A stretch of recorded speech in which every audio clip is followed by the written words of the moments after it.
Hello students, welcome to my channel. कल से पक्का पढ़ेंगे। ठीक है, तो आज ही वो दिन है जब हमने कल सोचा था कि कल से पक्का पढ़ेंगे।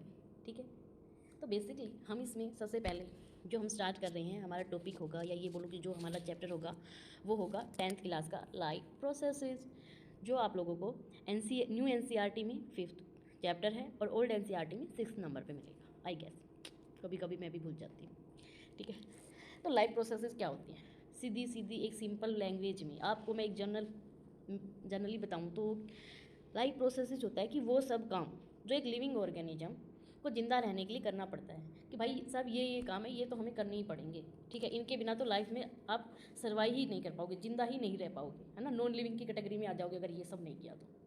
ठीक है, वो काम कौन कौन से होते हैं आप सोचो थोड़ा। वो काम होते हैं कौन कौन से? जैसे कि growth, respiration, excretion, reproduction, transportation, etcetera etcetera.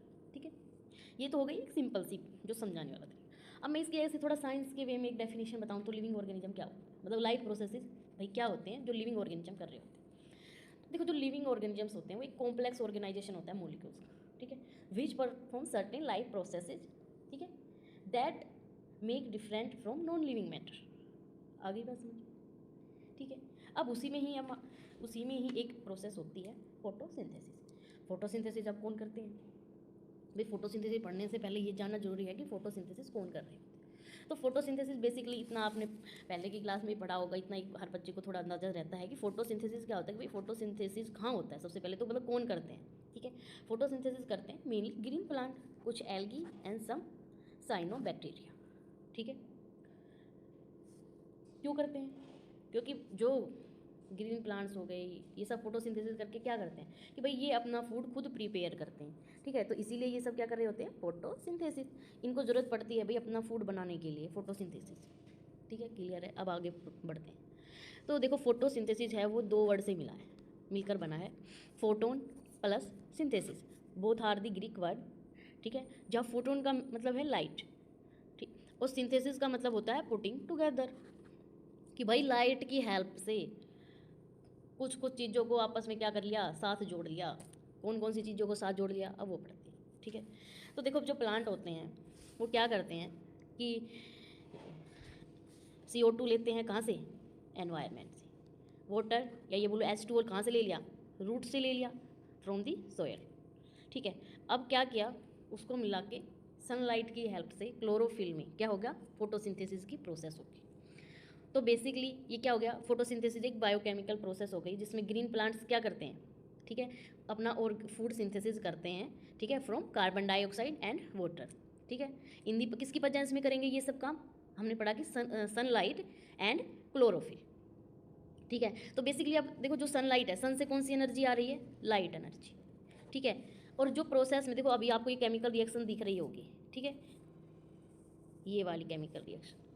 ठीक है, अब यहाँ पर क्या हो रहा है कि जो ये सनलाइट आ रही है, सनलाइट ये क्या है कि लाइट एनर्जी।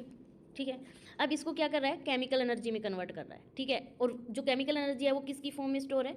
ग्लूकोज की फॉर्म में। किसकी फॉर्म में स्टोर है? ग्लूकोज की फॉर्म में स्टोर है। ठीक है, ग्लूकोज का फॉर्मूला क्या होगा? C6H12O6। ठीक है, और इसमें क्या होगी? ऑक्सीजन रिलीज होगी। ठीक है, एनवायरनमेंट में as a by product release हो जाएगी। ठीक है, और साथ में H2O भी बनेगा। ठीक है, इसके बारे में हम जब मैकेनिज्म थोड़ा आगे बढ़ेंगे, मैकेनिज्म पढ़ाएंगे, तब उसके बारे में थोड़ा और बताएंगे। ठीक है, तो सो डोंट वरी कि भाई यहाँ पे ग्लूकोज कैसे बन गया, ऑक्सीजन कैसे बन रहा है, H2O कैसे बन रहा है, don't worry about that. So next हमारा टॉपिक है फोटोसिंथेटिक पिगमेंट्स। कि भाई हमने फोटोसिंथेसिस के बारे में तो पढ़ लिया कि अब फोटोसिंथेटिक पिगमेंट क्या होते हैं। ठीक है, कि फोटोसिंथेटिक पिगमेंट में हम क्या पढ़ेंगे? फोटोसिंथेटिक पिगमेंट बेसिकली क्या होते हैं कि सबसे पहले तो ये सोचो कि पिगमेंट्स क्या होते हैं। Pigments are the coloured organic substances which absorb visible light. कि भाई जो पिगमेंट्स होते हैं वो कुछ कलर्ड सब्सटेंसेज होते हैं जो क्या करते हैं? मेनली लाइट को अब्जॉर्ब कर लेते हैं। ठीक है, यहाँ पे कौन सी? अब यहाँ पे देखो सनलाइट को अब्जॉर्ब हो रही है। ठीक है, किसके थ्रू अब्जॉर्ब हो रही है? बता सकते हो? भाई जो सनलाइट अब्जॉर्ब हो रही है वो हो रही है बेसिकली मोस्ट इंपॉर्टेंट जो पिगमेंट होता है। ठीक है, ग्रीन कलर का पिगमेंट। ठीक है, जो ग्रीन कलर की जो विजिबल लाइट को अब्जॉर्ब करता है उसका नाम है क्लोरोफिल। ठीक है, ग्रीन कलर पिगमेंट होता है और कहाँ प्रेजेंट होता है? क्लोरोप्लास्ट में। ठीक है, अब हमारे पास क्वेश्चन ये आता है कि भाई क्लोरोप्लास्ट कहाँ प्रेजेंट होते हैं। ठीक है, अब देखो, अब आप ये डायग्राम अपने सामने देख पा रहे होगे। ठीक है। यहाँ पे जो क्लोरोप्लास्ट प्रेजेंट होता है वो बेसिकली प्रेजेंट होता है मीजोफिल सेल में। कहाँ प्रेजेंट होता है? मीजोफिल सेल में। देखो जो ये यहाँ से यहाँ तक का जो पोर्शन आएगा वो है मीजोफिल सेल, मतलब अपर एपिडर्मिस लीफ में प्रेजेंट होती है, ठीक है। और लीफ में कहाँ पे कि भाई जो अपर एपिडर्मिस और लोअर एपिडर्मिस के बीच में क्या प्रेजेंट होती है? ये मीजोफिल सेल है कंप्लीट, ठीक है। अब मीजोफिल सेल क्या होती है कि 2 पार्ट में डिफ्रेंशिएटेड होती है, ठीक है। One is the palisade and other one is the spongy parenchyma. अब देखो जो आपको ये एकदम लॉन्ग और टाइटली पैक्ड होती है, ये जो सेल होती हैं ये देखो लॉन्ग और टाइटली पैक्ड जो सेल हैं, ठीक है, ये क्या है? पैलिसेड। अब पैलिसेड में जो आपको ये डॉट डॉट ऐसे ये जो दिखाई दे रहे देखो, ये डॉट डॉट क्या है? क्लोरोप्लास्ट, ठीक है। और दूसरा आपको ये दिखाई दे रहा होगा स्पोंजी पैरेन्काइम। देखो ये जो गोल गोल सा ही देखो, ठीक है, यहाँ पर भी ये डॉट डॉट प्रेजेंट है, तो ये भी क्या है? क्लोरोप्लास्ट प्रेजेंट है, ठीक है। तो जो स्पोंजी पैरेन्काइमा है, ठीक है, ये क्या होता है? देखो अब आपको डिफरेंस नज़र आ रहा होगा कि ये देखो यहाँ पे बीच में जगह है, ये यहाँ पर भी बीच में गैप बन रहा है, ठीक है। तो ये क्या है? ये लूजली पैक्ड होते हैं सेल, ठीक है। इनके बीच में क्या होता है? एयर स्पेस भी होता है। तो ये क्या होता है? ये एयर स्पेस क्या क्या काम कर रहा होता है? गैसेज के एक्सचेंज में हेल्प कर रहा होता है। आगे बात समझ में, ठीक है। अब इनके अंदर क्या हो रहा है? क्लोरोप्लास्ट, देखो ये मैंने बताई डॉट डॉट डॉट से जो दिख रहे हैं आप, ये क्लोरोप्लास्ट होते हैं, ठीक है। क्लोरोप्लास्ट, अब क्लोरोप्लास्ट क्या होता है? अब देखो इतना आप लोगों ने थोड़ा 9th में पढ़ा होगा, क्लोरोप्लास्ट भी एक ऑर्गेनेल ही है, ठीक है। ग्रीन सेल, जिसमें ग्रीन सेल प्रेजेंट होती है मेनली, ठीक है। आगे बात समझ में। क्लोरोप्लास्ट में ही स्ट्रोमा एंड ग्राना प्रेजेंट होते हैं, जहाँ पर light reaction and dark reaction होती है। वो क्या होती है वो भी हम आगे पढ़ेंगे, ठीक है। आई होप यहाँ तक आपका क्लियर होगा। दूसरी बात जो ये डायग्राम है, ठीक है, ये this diagram is very very important, ठीक है। फोटोसिंथेसिस के अकॉर्डिंग ये डायग्राम काफ़ी इंपॉर्टेंट है, तो इसको आप कर लेना अच्छे से, ठीक है। देखो अब जो एक थोड़ा सा मैं और डिटेल में बता देती हूँ इस डायग्राम के बारे में। जो ये आपको दिख रही है, सॉरी, ये जो जो यहाँ से जो ये लेयर दिख रही है अपर एपिडर्मिस के ऊपर, इसको बोला जाता है वैक्सी क्यूटिकल, ठीक है। ये क्या करती है? ये प्रोटेक्ट करती है, किसको भाई? लीफ को प्रोटेक्ट करती है। जो एक वैक्सी लेयर नहीं होती है लीफ के ऊपर, कभी लीफ को टच किया हो तो पता थोड़ा, एक वैक्सी जो सबसे अपर लेयर होगी वो क्या होगी? क्यूटिकल लेयर, ठीक है। आई होप क्लियर हो गया होगा यहाँ तक का। नेक्स्ट अब हम इसमें पढ़ेंगे कि भाई जो फोटोसिंथेसिस की प्रोसेस होती है, मान लो कोई भी प्रोसेस हो रही होती है, ठीक है। केमिस्ट्री में भी हमने काफ़ी लैब में किए होंगे केमिकल रिएक्शंस वगैरह काफ़ी, तो उसमें भी हमें कुछ प्रोडक्ट तो चाहिए होता है ना। अब मान लो एक सिंपल सी बात है, अगर आपको खाना बनाना है, आपको एक आलू की सब्जी बनानी है मान लो, तो उसके लिए आपको एक रॉ मटेरियल तो चाहिए होगा ना, just like potato, onion, tomato, है ना, चिलीज वगैरह। तो कुछ रॉ मटेरियल तो चाहिए होता है कुछ भी बनाने के लिए, कुछ भी प्रोसेस के लिए। तो यहाँ पे तो प्लांट्स अपना फूड बना रहे हैं, ठीक है, वही तो है फोटोसिंथेसिस। तो अब फूड बना रहे हैं तो कुछ उनको भी तो अपना रॉ मटेरियल चाहिए। जैसे भाई ह्यूमन बींग को भी हम लोग अपना भाई पराठे बनाने हैं आलू के, तो रॉ मटेरियल तो चाहिए ना, है ना। बिना रॉ मटेरियल के कैसे बनेंगे आलू के पराठे? तो इसीलिए प्लांट्स को भी अपना रॉ मटेरियल चाहिए। वो रॉ मटेरियल क्या होता है? वो रॉ मटेरियल होता है CO2 एंड H2O, ठीक है। अब प्लांट CO2 कहाँ से लेगा? ऑब्वियस बात है, एटमोसफेयर से, ठीक है। एटमोसफेयर से लीफ के थ्रू प्लांट क्या लेते हैं? CO2, ठीक है। और रूट्स के थ्रू क्या ले लेते हैं? सोयल से रूट्स के थ्रू क्या लेंगे? वाटर लेंगे, ठीक है। तो बेसिकली रॉ मटेरियल क्या हो गया यहाँ पे? CO2 एंड वाटर, ठीक है। अब देखो यहाँ पे एक छोटा सा चीज़ ये आ जाती है कि जो लैंड प्लांट होते हैं वो CO2 का उनमें कहाँ से एंटर करती है? लीफ के थ्रू एंटर करती है, और थ्रू द स्टोमेटा, ठीक है। अब देखो कि जो स्टोमेटा होते हैं, ठीक है। अब स्टोमेटा, अब हमारे पास एक नया वर्ड आ गया, स्टोमेटा, ठीक है। तो अब ये स्टोमेटा क्या है? ठीक है, तो स्टोमेटा बेसिकली क्या होते हैं कि छोटे छोटे पोर होते हैं, ठीक है। और ये कुछ किडनी शेप की जो गार्ड सेल होती हैं उनसे वो उनको क्या कर रही होती है? गार्ड कर रही होती है, उनको प्रोटेक्ट कर रही होती है, ठीक है।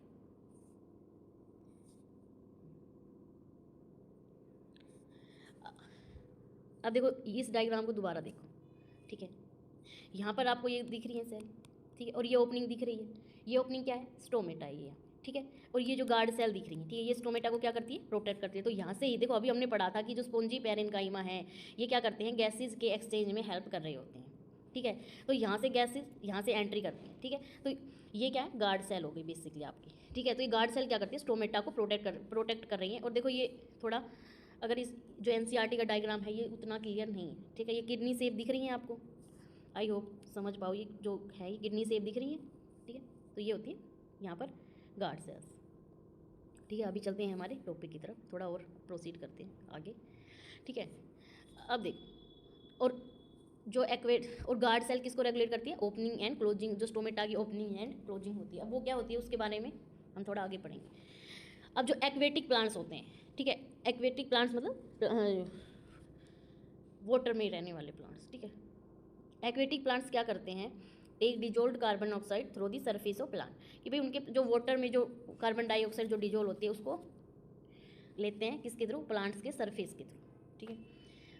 अब उसके बाद एक चीज़ आती है, वो क्या होता है कि भाई देखो, जब आपने ये केमिकल रिएक्शन देखी होगी, यहाँ पे जो ये H2O है, ठीक है, अब इसमें H2O के साथ क्या हो रहा है कि भाई जो ये H2O है, ठीक है, इस पर क्या हो रहा है कि इस पर आके जैसे ही अब जो क्लोरोफिल होगा, ठीक है, वो सनलाइट अब्जॉर्ब करेगा। अब प्लांट, अब वहाँ पर CO2 भी पहुँच गया, H2O भी पहुँच गया, और क्लोरोफिल ने क्या किया, सनलाइट अब्जॉर्ब कर ली।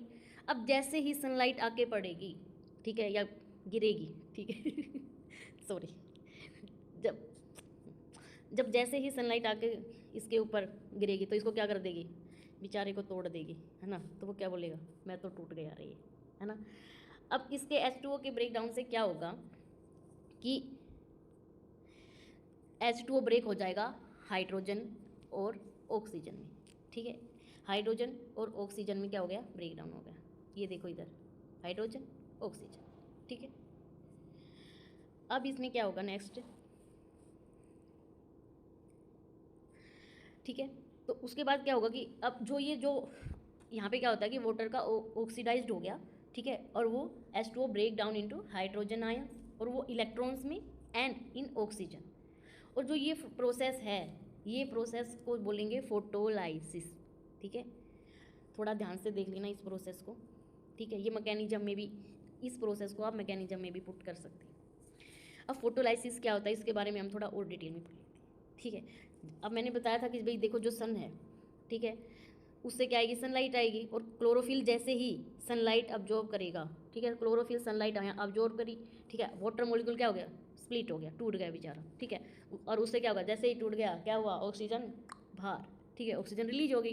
तो अब तुमने देखा होगा कि जो केमिकल रिएक्शन में, ठीक है, फोटोसिंथेसिस की केमिकल रिएक्शन में जो ऑक्सीजन जो रिलीज हो रही है, ठीक है, एनवायरनमेंट में जो ऑक्सीजन रिलीज होती है, अब वो पता चल गया कि वो ऑक्सीजन कहाँ से आती है, ये क्वेश्चन आ जाता है, ठीक है। तो इस पर थोड़ा फोकस करना कि भाई जो एनवायरनमेंट में जो ऑक्सीजन रिलीज हो रही है वो कहाँ से हो रही है, ठीक है। तो कहाँ से हो रही है, फोटोलाइसिस से रिलीज हो रही है, फोटोलाइसिस प्रोसेस के थ्रू रिलीज हो रही है। कि भाई जब क्लोरोफिल ने सनलाइट को ऑब्जॉर्ब किया तो क्या हुआ कि वाटर मॉलिक्यूल स्प्लिट हो गया और ऑक्सीजन बाहर निकल गई, ठीक है। और उसके साथ साथ जो हाइड्रोजन है, हाइड्रोजन क्या है, हाइड्रोजन आयंस अलग हो गए, H पॉजिटिव, और इलेक्ट्रॉन्स अलग हो गए, ठीक है। और वो इनका यूज़ कहाँ हो रहा है, these are use to form ATP and NADPH। ये यहाँ पर केमिकल इक्वेशन लिखी हुई है फोटोलाइसिस की, ठीक है। इसको प्लीज़ थोड़ा ध्यान से फोकस कर लेना इसके ऊपर, ठीक है। आगे बात समझ में क्लियर है। अब हमारा जो most important, one of the most important जो चीज़ आती है वो है मैकेनिज्म ऑफ फोटोसिंथेसिस, ठीक है। अभी तो हम यही पढ़ रहे थे कि भाई बेसिकली फोटोसिंथेसिस होता क्या है, फोटोसिंथेसिस के हमने पिगमेंट्स पढ़े, उसकी साइट पढ़ी, रॉ मटेरियल पढ़ा। अब जो मेन चीज़ आती है मैकेनिज्म, कि भाई जो हम फोटोसिंथेसिस के अब इतना कुछ पढ़ लिया वो होता कैसे, एक्चुअल मैकेनिज्म क्या है। तो देखो बेसिकली फोटोसिंथेसिस मेनली दो टाइप का मैकेनिज्म होता है इसका, मतलब दो टाइप से होता है, ठीक है। 2 स्टेप्स होंगे इसके मैकेनिज्म के, ठीक है। One is the light reaction and other one is the dark reaction, ठीक है। लाइट रिएक्शन देखो वर्ड नाम से ही क्लियर है, लाइट रिएक्शन कहाँ होगी, सनलाइट की प्रेजेंस में होगी, और डार्क रिएक्शन होगी without direct use of sunlight, sunlight का डायरेक्ट यूज नहीं होगा। अब लाइट रिएक्शन में क्या होता है, सबसे पहले तो इसमें सबसे पहले क्या होता है, सनलाइट आई, ठीक है, क्लोरोफिल ने अब्जॉर्ब कर ली लाइट एनर्जी, वाटर स्प्लिट हो गया, फोटोलाइसिस हुआ, फोटोलाइसिस हम पढ़ चुके हैं, ठीक है। फोटोलाइसिस के थ्रू क्या हो गई, ऑक्सीजन रिलीज हो गई, ठीक है। अब वो एनर्जी किस फॉर्म में स्टोर होगी, energy store ATP and NADPH form, ठीक है। तो ये हम पहले भी पढ़ चुके हैं। बेसिकली ये लाइट डिपेंडेंट प्रोसीजर है, ठीक है, लाइट पे डिपेंड करती है ये लाइट रिएक्शन, ठीक है। और लाइट रिएक्शन मेनली होती कहाँ है, ठीक है। भाई जो क्लोरोप्लास्ट है, क्लोरोप्लास्ट में लाइट रिएक्शन कहाँ होगी, लाइट रिएक्शन होगी ग्राना में, जो कहाँ प्रेजेंट होती हैं, क्लोरोप्लास्ट, ठीक है। उसके बाद हम पढ़ते हैं डार्क रिएक्शन। डार्क रिएक्शन में क्या होता है, जो CO2 होता है, प्लांट्स ने CO2 भी अब्जॉर्ब किया है, ठीक है। अब वो क्या होगा, यूज वो एनर्जी का यूज करेगी फ्रॉम लाइट रिएक्शन से। लाइट रिएक्शन से जो एनर्जी मिली है, ठीक है, एटीपी और NADPH की फॉर्म में उसको यूज करेगी, ठीक है। और वाटर क्या होगा, ब्रेक डाउन होगा, ऑक्सीजन रिलीज हो जाएगी और एनर्जी स्टोर होगी, ठीक है। That's the dark reaction. देखो मुझे लगता है कि अभी मेरा थोड़ा जो मेरी मेन स्ट्रेंथ है, ठीक है, मेरी मेन स्ट्रेंथ है बोर्ड पर पढ़ाना इन दी क्लासरूम, वो मेरी मेन स्ट्रेंथ है। अभी मैंने ये थोड़ा यूँ समझ लो कि नया फॉर्मूला ट्राई किया है ना। तो अभी मेरे पास उतने रिसोर्सेज हैं नहीं, जितने भी रिसोर्सेज है उससे मैंने थोड़ा अपना बेस्ट देने की ट्राई किया है। बट ठीक है, हर वीडियो के साथ आपको कुछ ना कुछ इंप्रूवमेंट मिलेगा ही मिलेगा। बाय द वे फिर भी कुछ समझ नहीं आई तो कमेंट सेक्शन में कमेंट कर देना, उसमें मैं ये चीज़ें क्लियर कर दूँगी, ठीक है। उसके अलावा क्या बोलूँ कि गरीबी में थोड़ा आटा गिल्ला हो रखा है तो अभी मेरे पास प्रॉपर सेटअप है नहीं, होगा उस दिन मे बी आई विश कि मैं बहुत ही अच्छे से पढ़ा पाऊँ, ठीक है। तो इसी के साथ ही thank you very much for listening me इतनी लंबी टाइम तक। देखो एक चीज़ मैं ये भी बोल सकती हूँ कि ये टॉपिक थोड़ा ऐसा है, अगर मैं सच बताऊँ तो अगर मैं क्लास में अपने स्टूडेंट्स को फोटोसिंथेसिस पढ़ा रही होती ना, तो मैं वहाँ पर मेरा लेक्चर यूँ समझ लो मैक्सिमम 1 आवर का तो मेरा होना ही होना था, और वो 1 आवर से भी ऊपर चला जाता, क्योंकि डायग्राम वगैरह को थोड़ा और एक्सप्लेन करने में, क्लोरोप्लास्ट का डायग्राम एक्सप्लेन करने में, तो वो थोड़ा और लंबा खिंच जाता, ठीक है। आई थिंक मुझे लगता है कि मुझे बोलने की थोड़ी ज़्यादा आदत है, तो मैं थोड़ा बोल रही हूँ, बट कोई नहीं, इट्स ओके, सहन कर लेना, ठीक है तो ये जितना भी 18-20 मिनट का टोटल लेक्चर हुआ है, मुझे लगता है कि ये एक मिनिमम वर्जन सा है, क्योंकि अगर इसको हम जितना डिटेल में पढ़ाएंगे ना उतना, और ये सिर्फ 10th लेवल का है, इससे बड़ा नहीं है। तो thank you very much guys, so please like and comment, thank you.